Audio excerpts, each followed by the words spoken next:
信經除咗係天主教徒對自己信仰嘅宣認，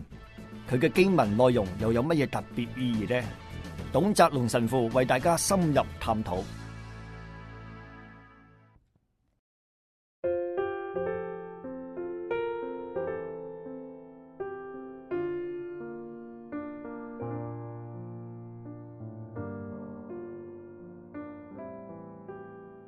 神父你好啊！你好，羅 Sir。我哋信經咧進入到另外一個嘅信條啊，話我信唯一至聖至公從中途傳下來的教會。神父可唔可以同我解釋下呢句係指啲咩嘢呢？喺1960年代之後咧，即係梵蒂岡第四大公會議咧，整個教會觀咧正以為叫做天主子民。呢個天主子民嘅意思，即係話全世界嘅人呢，就係一個旅途上面咧去走向主，所以教會咧喺旅途入邊。呢個旅途入邊呢，教會佢要知道自己嘅本質，佢嘅本質呢，就係唯一、至聖、至公，從中途傳落嚟嘅呢4個特色。呢個唯一就係耶穌基督所創立嘅教會，唔係另一個人嘅，將來都唔會有第二個人嘅，係唯一係耶穌基督而嚟嘅。佢教會嘅本質係有一個召叫，我哋每一個子民啊係要活出聖潔嘅。雖然我哋都明白喺歷史上面唔少教會腐敗嘅現象，正正喺呢個旅程入邊咧，教會係要被召叫，唔係留喺呢啲腐敗黑暗入邊，要走向聖潔嘅。呢個係耶穌基督創立教會嘅本質。不過我哋喺旅途之中，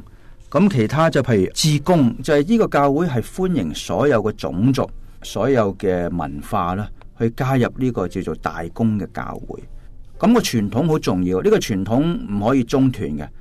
天主教會係特別強調，我哋係從宗徒一代啦，去祝聖其他嘅主教，一代傳一代啦，去從宗徒呢個傳承啦，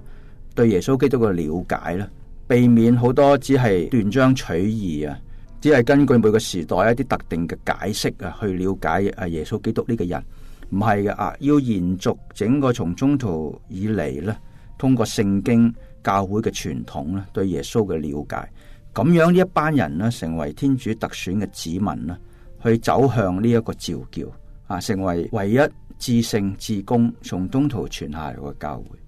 其實教會呢，我哋從福音去睇呢，就係耶穌喺佢復活升天之後，咁嗰啲宗徒開始傳教啦，咁樣。咁可以話好似係耶穌嘅意向去建立呢個教會嘅。然後咧就由嗰啲宗徒咧去即係執行耶穌嘅命令咁樣樣吓。咁其實而家我哋喺即係呢個現世上睇嘅教會就係人嘅一個嘅團體咁樣樣啦。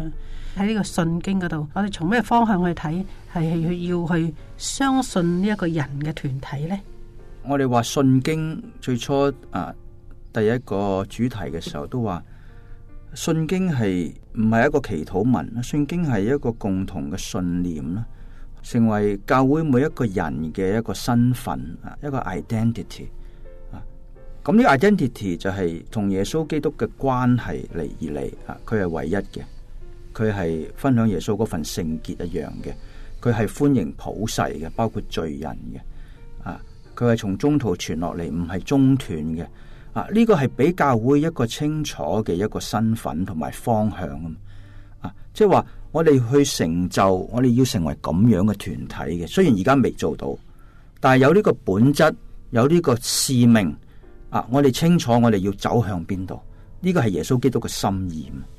咁係咪即係話呢？我哋每一個信友啦吓，其實我哋都係要按住耶穌基督佢最初